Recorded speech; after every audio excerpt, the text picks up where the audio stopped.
सवालों के घेरे में है कि जातीय जनगणना से मिलेगा क्या। मुलाकात हुई है, बात हुई है, जात पर बात हुई है, प्रधानमंत्री ने चुपचाप सुना है, निर्णय उन्हें लेना है। तेजस्वी खुश हैं, नीतीश कुमार ने जिस तरीके से तत्परता दिखाई, और यह भी कहा जा रहा है कि अगर पशुओं की अगर गिनती होती है तो इंसानों की क्यों नहीं हो जानी चाहिए, जिससे कि विकास के काम अवरुद्ध न हो। तो जातिगत जनगणना से क्या मिलेगा, सवाल हमारा है। अब तक के विकास के फॉर्मूले क्या रहे हैं, यह सवाल हमारा है। सवाल यह है कि 37 साल तक की सरकारों में जो मुख्यमंत्री रहे और जिस जात से आते हैं, जिस बिरादरी से आते हैं, उनका रोड मैप क्या रहा। संख्या जानकर रोजगार का सृजन सपने जैसा नहीं लगता। तो कुछ सवाल हैं जो आप इस वक्त स्क्रीन पर देख पा रहे हैं, और ये हमारे इन 4 सवालों के अलावा 4 सवाल हैं। तो कैसे कैसे ये फंदा कसता जाएगा या राजनीतिक दलों को यह फायदा पहुंचाएगा, इन सभी पर बातचीत होगी। कुंतल कृष्णा प्रवक्ता कांग्रेस से हमारे साथ है, एजाज अहमद साहब प्रवक्ता आरजेडी से हमारे साथ हैं, अरविंद निषाद जी को प्रवक्ता के तौर पर जेडीयू से हमने बुलाया है, प्रेम रंजन पटेल जी प्रवक्ता बीजेपी से मौजूद हैं, और अजय आलोक जी भी नेता जेडीयू से हमारे साथ होंगे। हालांकि उनकी भूमिका आज थोड़ी अलग होगी। हम कोशिश करेंगे कि उनकी भूमिका को ज्यादा प्रवक्ता के तौर पर छेड़छाड़ हम ना करें। जो वो कहना चाहते हैं खासकर इस पूरे मसले पर, वो ध्यान से हम सुन पाए। सबसे पहले उंगलियां उठ रही हैं बीजेपी की तरफ।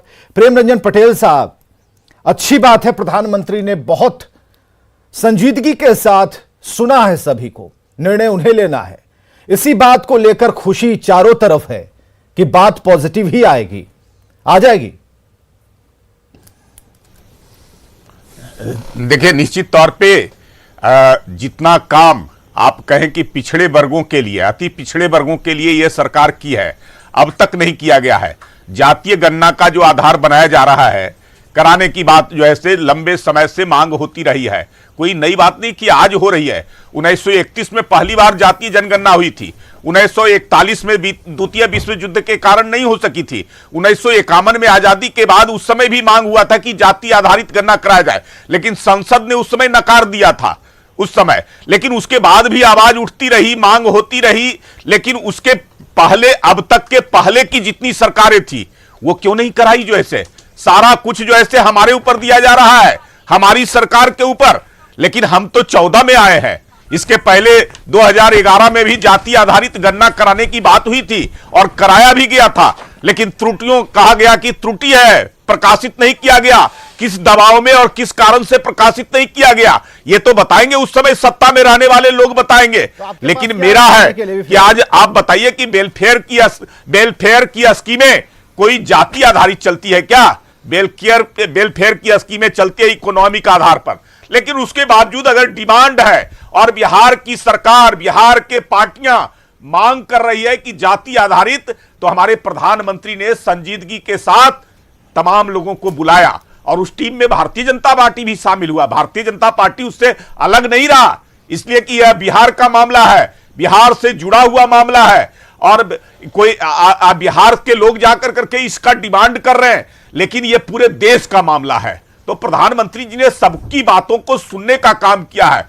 और पूरे जिस प्रकार से मुख्यमंत्री जी ने, आपने देखा कि मुख्यमंत्री जी ने कहा कि प्रधानमंत्री ने बड़ी संजीदगी के साथ एक एक बातों को पूरे ध्यान से उन्होंने सुनने का काम किया और सभी लोगों की बातों को सुनने का काम किया। सब लोग अपनी अपनी बात को प्रधानमंत्री के समक्ष रखे हैं। अब प्रधानमंत्री जी निर्णय लेंगे, देश के हित में जो भी उचित होगा उसको निर्णय प्रधानमंत्री जी लेंगे। केवल एक राज्य का मामला नहीं है, एक इलाके का मामला नहीं है, एक क्षेत्र का मामला नहीं है, पूरे देश का मामला है। मतलब आप ये मान रहे हैं कि हो जाएगा? राष्ट्रीय स्तर का जनगणना होता है। कई राज्यों ने, कर्नाटक ने कहा है कि हम अगर जो ऐसे केंद्र नहीं कराएगा तो हम कराएंगे। महाराष्ट्र की सरकार ने घोषणा किया है कि हम जो ऐसे कर्नाटक वाला तो मॉडल हमने देखा है, वो अभी तक प्रधानमंत्री वो रिपोर्ट जो है वो सार्वजनिक नहीं हुई है, वो मॉडल तो देखा है। लेकिन सर, हमें जरा ये बताइए कि क्या इसका क्या फायदा नुकसान, अब तो इसकी बात होगी ना, प्रधानमंत्री तक बात पहुंच गई है। तो मैं जरा ये बताइए कि जब बात पहुंच गई और आपके लोग भी जब उसमें थे, उस डेलीगेशन में, तो हमें जरा ये बताइए कि कितनी आशा है? चेहरों की खुशी तो बता रही है कि प्रधानमंत्री ने संजीदगी के साथ सुना। निश्चित तौर पे विवेक जी, प्रधानमंत्री के ऊपर पूरी भरोसा सबको है, और जो सही होगा, उचित होगा, और देश के हित में होगा, समाज के हित में होगा, पिछड़े वर्गों, अति पिछड़े वर्गों के हित में होगा, उसी काम को प्रधानमंत्री जी करेंगे। आपने देखा है कि आज तक जो ऐसे तो पिछड़ा वर्ग आयोग नीट परीक्षा वाली आरक्षण वाली जो बात है उसमें तो ओबीसी में प्रधानमंत्री के आधार पर बना था, किसी सरकार ने पहल किया था, न्यायालय ने उसको जबरदस्ती बनवाने का ओबीसी काम के पहलू को अगर लेके अगर राजनीति इसी पर है तो ध्यान तो बीजेपी का भी कानूनी मान्यता नहीं दी गई थी, संवैधानिक दर्जा नहीं प्राप्त था। संवैधानिक दर्जा हमारी सरकार ने दिया। हमारी सरकार ने रोहिणी कमीशन का गठन किया है कि पिछड़े वर्गों में कौन चलिए अजय आलोक हमारे साथ जुड़ चुके हैं, जेडीयू नेता हमारे साथ हैं। अजय, आपकी भूमिका आज क्या है और जानना बेहद जरूरी है कि अजय आज आप जेडीयू की तरफ से कुछ कहेंगे या बीच मध्यम मार्ग को चुनेंगे, क्योंकि प्रधानमंत्री से मुलाकात के बाद एक कॉन्फिडेंस का जो लेवल है, जो डेलीगेशन जाकर मिला है, उनका काफी बढ़ा हुआ है, क्योंकि प्रधानमंत्री ने चुपचाप सबकी बात सुनी है। अब यह कहा जा रहा है कि उनका निर्णय ही अंतिम निर्णय होगा, लेकिन जब जहां नफा और नुकसान की जहां तक बात है तो अब तक के सिनारियों को देखते हुए, हिस्ट्री को देखते हुए, इतिहास बनाने और बनने को देखते हुए आप किस दिशा में इसे मान रहे हैं, कितना जरूरी है और हो क्या जाएगा अचानक से, क्या म्यूटेशन होगा?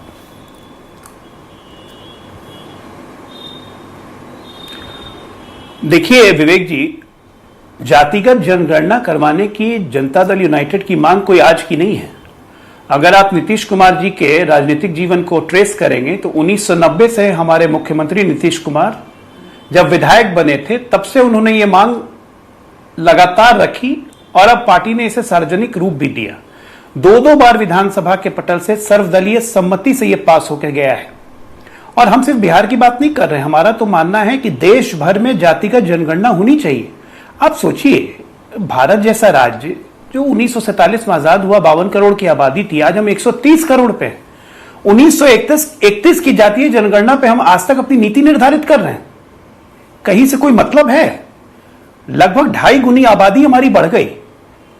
आरक्षण बाबा साहब ने दिया था जातिगत जनगणना के आधार पर 1931 में, तमाम सामाजिक, शैक्षणिक और आर्थिक स्थिति को देखते हुए, मूल्यांकन करते हुए जिन जिन जातियों को रखा था। उसके बाद हम मंडल कमीशन लेके आए, नीतीश जी आगे गए, मंडल कमीशन के बाद कर्पूरी ठाकुर एनेक्सर 1 एनेक्सर 2 को लागू किया, अति पिछड़ी को लागू किया, पंचायतों में हमने आरक्षण दिया।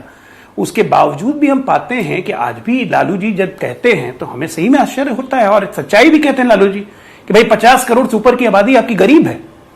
क्यों गरीब है? जब आप आरक्षण दे रहे हैं, जब आप तमाम सुविधा दे रहे हैं, तब भी हमारी इतनी गरीबों की संख्या क्यों है? तो क्या आज ये देश के सामने ये ज्वलंत प्रश्न नहीं होना चाहिए कि तमाम गरीबों की पहचान करिए, तमाम उन जातियों की पहचान कीजिए जिसमें गरीबी सबसे ज्यादा है, और सरकारी योजनाओं का सारा मुंह उस तरफ मुड़ जाना चाहिए? यह सोच हमारे नेता नीतीश कुमार की है। तो गलत क्या है इसमें? तो अजय जी मुझे बताइए कि संख्या के हिसाब से अगर हिस्सेदारी, तो कम संख्या वालों का क्या होगा? कि गरीबी, भाई संख्या के हिसाब से हिस्सेदारी नहीं, यहां बात गरीबों की पहचान करने की हो रही है। जातिगत जनगणना हम इसलिए करवा रहे हैं ताकि जातिगत जनगणना से उस जाति में कितने गरीब हैं जिनको सही में लाभ चाहिए सरकारी योजनाओं का, उसके बारे में सरकार फोकस कर सके।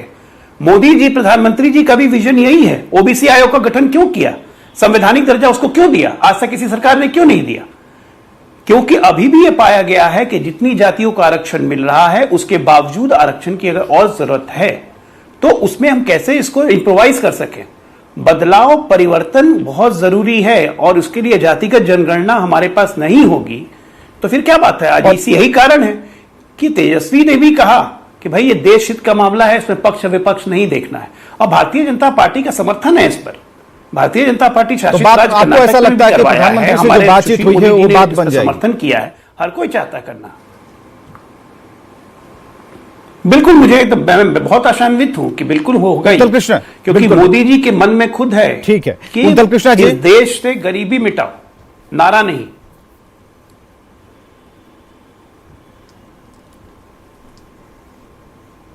विवेक जी, अभी अभी मैं अजय आलोक जी को सुन रहा था। मैं सिर्फ एक बात जोड़ना चाहता हूं इसमें कि मांग जब ये है कि गरीब तबके की पहचान की जाए, तो फिर बार बार वो 2011 में कांग्रेस की सरकार ने जो एसईसीसी की बात कही थी, सामाजिक आर्थिक जातिगत जनगणना, उसकी तरफ बात क्यों नहीं मुड़ के जाती है? हमने तो कोशिश की थी कि समाज के साथ साथ गरीब तबके की पहचान की जाए। चूंकि गरीब वही जो समाज का सबसे अंतिम व्यक्ति है, जो सबसे निचले पायदान पे है, हम उसको मजबूत करने की बात करें। किसी भी राजनीतिक बात को हम नहीं करें, किसी वोट बैंक की बात हम नहीं करें। हमने तो वही बात की थी और हम आज भी वही बात कर रहे हैं। तो जब प्रधानमंत्री भी चाहते हैं कि देश से गरीबी हटे, माननीय नीतीश कुमार भी चाहते हैं कि देश के अंतिम पायदान पे खड़े आदमी को सारी सुविधाएं पहुंचे, तो फिर 2011 में जो बात हुई थी, मनमोहन सिंह सरकार ने जो शुरू की थी SECC, socio economic caste based census, आप उसकी बात क्यों नहीं कर रहे हैं? बार बार आप ऐसी बात क्यों कर रहे हैं कि लग रहा है कि भाई सारे बड़े नेता माननीय नीतीश कुमार जी ऐसी बात कर रहे हो कि वोट की तरफ बात घूम के जा रही है। ठीक है, और मैं तो ये बात अभी फिर से आपके सामने कह रहा हूं कि भारतीय जनता पार्टी अगर इसमें अपने वोटों का फायदा नहीं देखेगी तो इस तरह की कोई मांग स्वीकार नहीं होगी।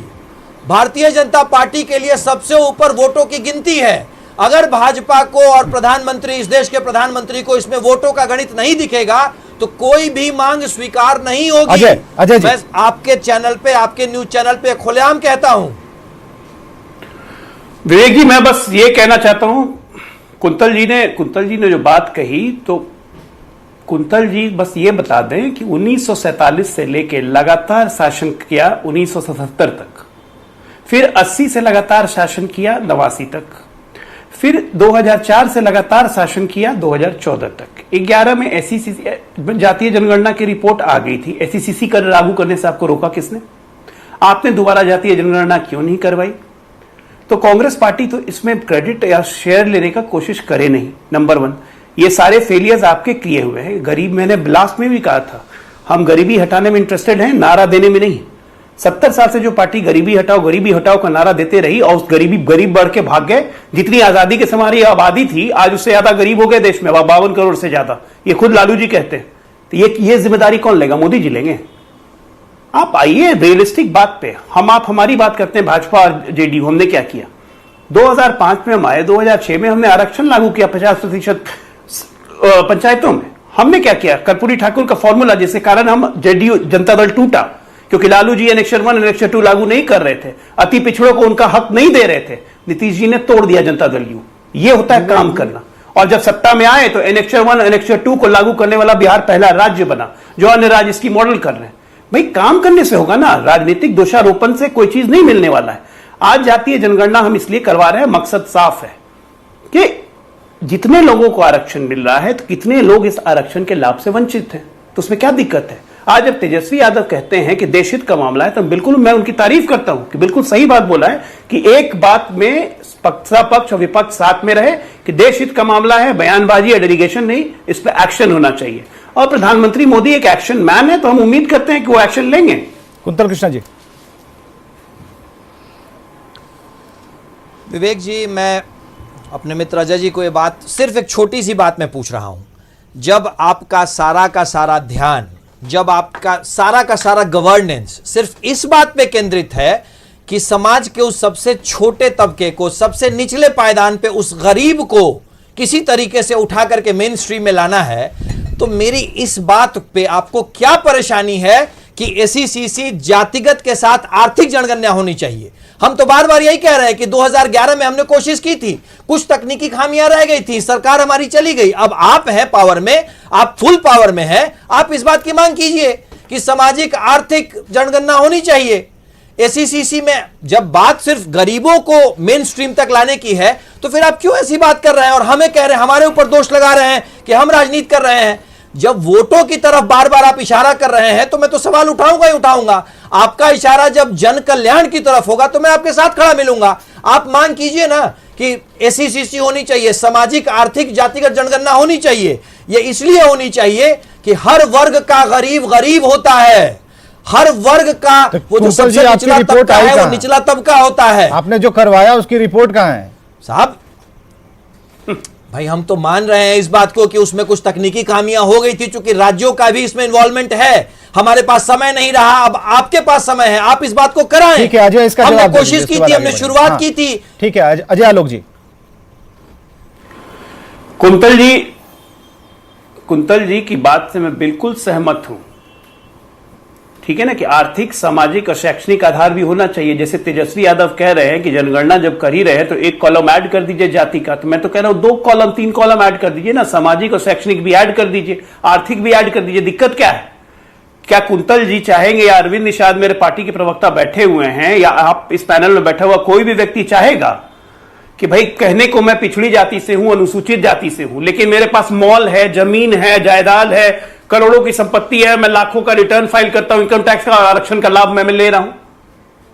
तो इसको पता करने की जरूरत है ना कुंतल जी, ये तो आप एग्री करेंगे, इसको पता करने की जरूरत है। क्या वैसे लोगों को आरक्षण का लाभ मिलना चाहिए? बिल्कुल नहीं मिलना चाहिए भाई, उन्हीं के समाज के वैसे लोग को लाभ दीजिए ना, जिनको ये अजय आलोक ने पते की बात कही है। कुंतल जी इस पर सहमत? नहीं, ये तो तरीके की बात है। मैं बिल्कुल सहमत हूं। हाँ। मैं बिल्कुल सहमत हूं, बशर्ते ये बात सिर्फ बात न रह जाए, ये बात जमीन पे आए और तो मांग पत्र में भी इस बात का जिक्र किया जाए। मैं तो सिर्फ इतना कह रहा हूं, चलिए यही मांगे ना, मांग पत्र में भी इस बात का जिक्र किया जाए, मैं तो इतना कह रहा हूं। ठीक है, उस आधार की हम बात करें। पहले कुछ सवाल है। एजाज अहमद साहब हमारे साथ हैं। एजाज अहमद साहब, बड़ा अच्छा लगा लोगों को, नीतीश कुमार और तेजस्वी यादव दोनों साथ साथ नजर आए, बड़ा ही मुस्कुराता हुआ चेहरा, और लोगों को एक अलग सी फीलिंग हो रही थी। अच्छी बात है कि किसी ऐसे आधार पर जाकर एक बड़े आधार की बात करना जिसमें सभी का हित सरकार चाहती है कि सभी की जो संख्या है वो पता चले, ताकि हम विकास के दृष्टिकोण से आगे जाएं।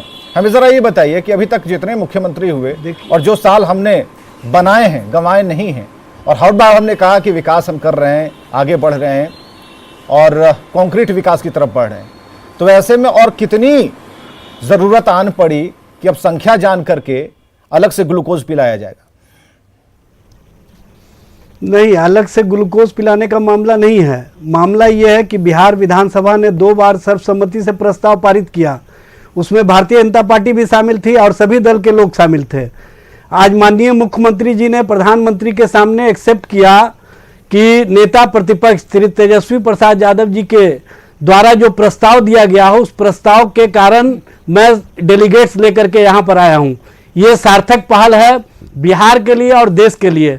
और सबसे बड़ी बात यह है कि अभी जो शैक्षणिक और आर्थिक स्थिति के बारे में अजय आलोक जी बता रहे थे, उसमें वो राजनीति करने का आधार तलाश रहे हैं। राजनीति ना करें तो बेहतर रहेगा। आज पूरा बिहार का राजनीतिक दल एक सुर में जातीय आधारित जनगणना कराने के मांग से सहमत है। तो इस मामले को आगे बढ़ाने में और माननीय प्रधानमंत्री और भारतीय जनता पार्टी पर दबाव बनाने में सभी दलों को जो पहल किया है, उस पहल में साथ देना चाहिए, ना कि राजनीति करना चाहिए।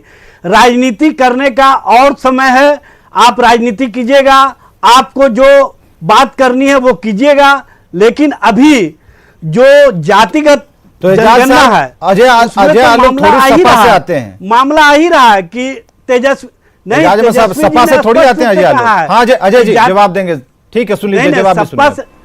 सपा से नहीं आते हैं, वो पहले सुन लीजिए मेरी बात, उसके बाद। नहीं आप तेजस्वी जी ने समय की कमी है जरा कि जातिगत जनगणना में तो सुनते हैं, जवाब लेते जाइए ना, अच्छा लगेगा आपको। सामाजिक जो आधार है वो भी आ जाएगा स्पष्ट रूप से। ठीक है अजय जी क्या जवाब देंगे? अजय जी को तो एक ही मामला आता है, उसके अलावा कुछ और तो आता नहीं। ठीक है, वही मामला जरा सुनते हैं। एक ही रटाया जो वाक्य है उसी को बढ़ाने का काम करेंगे, उससे आगे तो इनके पास कोई अजय जी।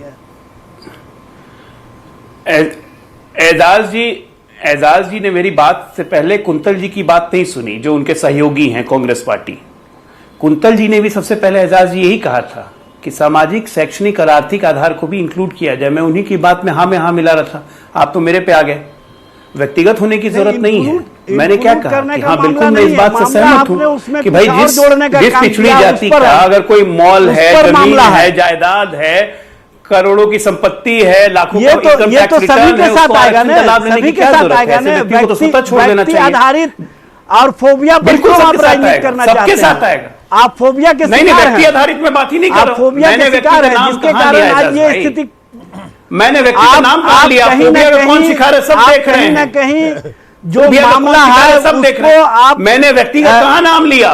मैं तो कह रहा हूं कि जो सशक्त हो चुके हैं तो उनको अपने समाज के गरीब आदमियों को आगे लाना चाहिए। हर राजनीतिक प्रतिनिधिमंडल ने जिस तरह से देश हित में बात की है, और काफी कमी है। जरा मोहन निषाद जी के पास चलते हैं। अरविंद निषाद जी, जो बातें अभी चल रही हैं उसमें ऐसा लग रहा है, क्योंकि कई दिन बाद, बहुत दिन के बाद अजय आलोक हमारे साथ इस डिबेट में शामिल हुए हैं, तो ऐसा हो सकता है कि जब आए हैं तो थोड़ा अच्छे तरीके से उनको रगड़ा जाए, ये भी हो सकता है। लेकिन अजय आलोक ने ऐसी कोई बात नहीं कही जिसको लेकर कहीं भी कोई विरोधाभास होना चाहिए। हालांकि ये जरूर है कि जो दृष्टिकोण उन्होंने बताया है आर्थिक आधार पर, तो ये सारी चीजें इसमें सम्मिलित हैं। अरविंद निषाद जी, जरा ये बताइए, 4 सवाल तो हमारे पास थे, समय की कमी रहती है इसलिए पहला ही पूछ पाए। हमें जरा ये बताइए कि ओबीसी की लिस्ट केंद्र की अलग है, राज्यों की अलग है, तो कैसे इसे बराबर किया जाएगा, क्योंकि ये आसान काम तो नहीं, ये काफी पेचीदा काम है।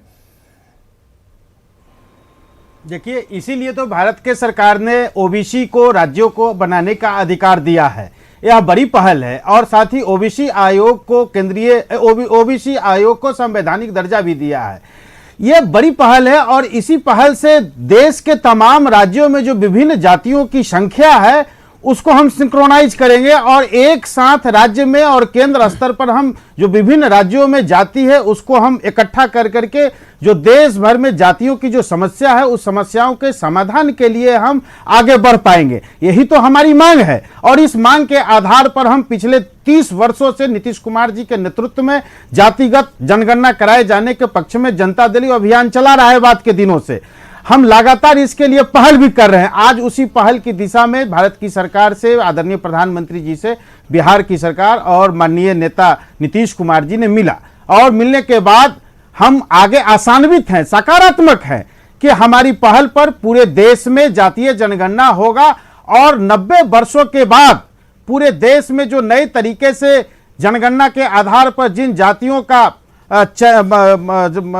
पहचान की जाएगी। समय की काफी कमी होती है इस कार्यक्रम में से जरा बढ़ाने पर हम विचार करेंगे, तब आप लोगों की बात भी हम सुन पाएंगे। लेकिन जो बात निकलकर सामने आई उसमें जातिगत जनगणना की तरफ कदम तो बढ़ा दिया गया है, प्रधानमंत्री की तरफ देख रहे हैं, सभी आश्वासित हैं कि भाई उनकी तरफ से एक पॉजिटिव रिस्पॉन्स आएगा और जो पॉलिटिक्स है वो अपनी तरीके से चलती रहेगी, क्योंकि जो पॉलिटिकल पार्टियां हैं इस पूरे मसौदे को, मुद्दे को अलग तरीके से देखेंगी। उन्हें भी तो पता चलना चाहिए कि जहां से कैंडिडेट खड़ा करना है भाई वहां पर उस जात का है कि नहीं। तो बहुत सारी चीजें इसमें घुली मिली हैं, धीरे धीरे ये बातें सामने आएंगी। बहुत बहुत शुक्रिया आप सभी का हमारे इस कार्यक्रम में शामिल होने के लिए, चर्चा में हिस्सा लेने के लिए। खबरें लगातार जारी हैं।